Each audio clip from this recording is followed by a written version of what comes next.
Get ready for the news that is shaking up pop culture. We start with Christopher Nolan's The Odyssey. The latest trailer has dropped, and the reaction is explosive. We are diving deep into the intense debate surrounding the film adaptation, looking at everything from Matt Damon's line readings to the casting choices for Lupita Nyong'o, and figuring out exactly why this fictional epic is sparking such a massive conversation right now. Stop using your finger for notes, sketches, and edits. This Jam Jake stylus pen gives your iPad a smoother, more precise writing feel with palm rejection so your hand can rest naturally on the screen. It charges fast, works for hours, and comes with replacement tips. Perfect for school, work, or creative projects. Check the link in the comments to grab it on Amazon. Next up, we are celebrating a massive milestone in cinematic history. The Cannes Film Festival is hosting a midnight screening for the 25th anniversary of The Fast and the Furious.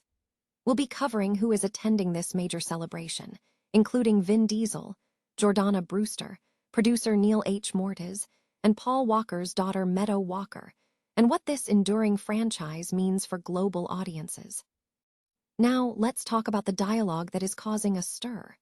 The new trailer for Christopher Nolan's The Odyssey has ignited a huge debate centered on language and accents. We're looking at the controversy surrounding Robert Pattinson using the word daddy and the shift to American accents across the board, examining why these creative choices are dividing fans and critics alike. And finally, we turn to Hollywood drama with the story behind Rachel Weisz walking away from The Mummy 3. We uncover the messy truth behind the script disaster, the role of a newborn baby, and the creative decisions that led to her departure. And we explore the genuine momentum building for a potential revival featuring Brendan Fraser and Rachel Weisz. Stay with us for the full story. The latest trailer for Christopher Nolan's film adaptation of The Odyssey has ignited a significant wave of online discussion, moving beyond initial speculation to a fever pitch of critical debate. While the confirmation that Nolan would be adapting the classic epic, rather than a rumored father-son narrative, was met with initial discourse, the trailer has surfaced numerous talking points, ranging from nitpicks over line readings to debates concerning casting choices and anachronisms.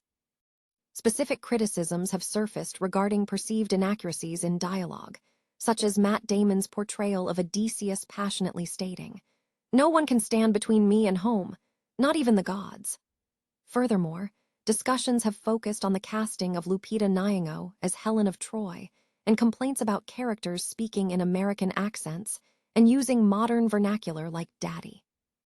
Observers note that much of this reaction is characteristic of online pop culture discourse, where criticism and hot takes often gain traction regardless of nuance.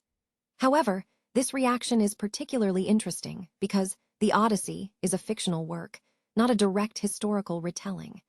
It is an epic poem that has been endlessly reinterpreted across history, and this film represents just one iteration. There is no single, definitive adaptation of The Odyssey, partly because it is a fictional world that has deeply influenced subsequent fiction. Director Nolan himself has framed this context during a recent appearance, arguing that structures and themes from Homeric epics directly inform modern storytelling, including superhero narratives. He suggested that Homer functions as the marvel of its day, reflecting a fundamental human desire to believe in the presence of the divine. Ultimately, the report suggests that while some directorial choices may appear jarring, they should not be dismissed under the banner of non-existent historical accuracy. Critics are urged not to set impossible standards for this ambitious project, which is framed as a blank check opportunity in modern Hollywood. Nolan is free to create his definitive version, and the excitement should lie in the execution of his unique vision rather than preemptive judgment. The Cannes Film Festival is marking the 25th anniversary of the blockbuster franchise, The Fast and the Furious, with a special midnight screening later this month. The event aims to celebrate a cinematic legacy defined by high-octane action and enduring character connections. Key figures from the franchise are slated to attend the celebration at the Grand Théâtre Lumière on Wednesday, May 13, at 11:45 p.m. local time. Attendees will include star Vin Diesel, Jordana Brewster, producer Neil H. Mortiz, and Paul Walker's daughter, Meadow Walker. Festival organizers highlighted the franchise's evolution, noting that while initially centered on street racing, the series has consistently reinvented itself with 25 years of thrilling car chases and increasingly audacious stunts set in exotic global locations. Organizers emphasized that the franchise's success stems from the strong, familial bonds between its characters and the deep connection they share with a devoted international fanbase. The Universal Pictures franchise now boasts 10 mainline films, numerous video games, and spin-offs, with the next installment, Fast Forever, scheduled for a March 2028 premiere. The 2026 Cannes Film Festival itself is set to run from May 12 to 23, with South Korean director Park Chan-wook serving as the jury president for the event. Noi Dung Kai Tight.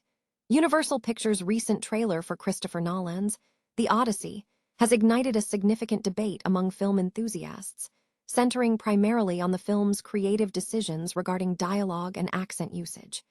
The discussion is polarized, with strong opinions emerging both for and against Nolan's choices. The controversy is focused on two main areas. First is the use of relatively contemporary language, specifically citing Robert Pattinson's use of the word daddy, which has quickly become a subject of online memes. Additionally, the dialogue features instances where Tom Holland uses dad and Matt Damon yells, "Let's go." And the second major point of contention is the decision to employ American accents across the board.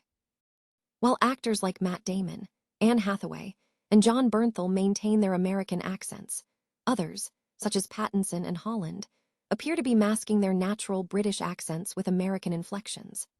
And this choice has drawn criticism from some observers who argue it is a concession to lead actor Matt Damon, avoiding the need for him to perform a British accent, similar to Oliver Stone's approach in Alexander, where all Macedonians spoke Irish accents. Critics find this jarring, especially given the acceptance of varied accents in period or mythological films, pointing to Zack Snyder's 300 as an example that successfully blends Scottish, American, and English accents. And despite the heated arguments over dialogue and accenting, many viewers remain highly impressed by the film's scope, scale, and visuals, although some have found the aesthetic too subdued. Director Christopher Nolan has not yet commented publicly on these specific creative decisions, though it is anticipated he will address the dialogue and accent choices in future interviews. Further insight into the project can be found in an extended interview with Stephen Colbert this week. The reasons behind Rachel Weisz's departure from The Mummy 3 are proving more complex than fans anticipated, revealing a tangled mix of script issues, personal life, and directorial decisions. For nearly a decade, Weisz anchored the Mummy franchise, bringing wit and romance to the character of Evelyn Carnahan. Her exit from the 2008 sequel, Tomb of the Dragon Emperor, sparked intense fan debate, with Maria Bello stepping into the role of Evelyn O'Connell. The underlying truth involves a confluence of factors. Industry insiders suggested the screenplay was fundamentally flawed, with one source bluntly describing the draft as still crap by the time Weisz withdrew. Weisz herself cited script problems alongside the demands of new motherhood as primary reasons for declining the role. In a November 2008 interview, she stated she had never read the finished script, and the demanding production schedule was the deciding factor. A key development involved a significant casting and creative upheaval at the top. Original director Stephen Sommers opted out, citing difficulties in continuing the franchise, leading to Rob Cohen taking the directing reins. Furthermore, a drastic timeline shift in the script, jumping the narrative forward 13 years to 1946, prompted a recasting of the lead male role. Cohen also reportedly suggested Weisz might have refused the role due to the age discrepancy of portraying a mother to a 21-year-old. Compounding these issues was the logistical challenge of the production schedule, which required an extensive shoot in China immediately following Weisz's childbirth in 2006.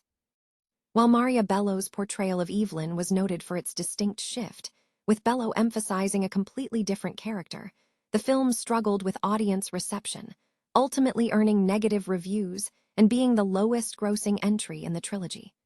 The poor performance of the third film effectively derailed plans for a planned fourth installment. Despite this, momentum is building for a revival. Brendan Fraser has expressed openness to returning, and Stephen Sommers has signaled interest, with reports indicating a fourth film in the original timeline is in development. Given the script issues that initially caused the split are likely to be addressed, a reunion featuring Weisz and Fraser remains a compelling possibility.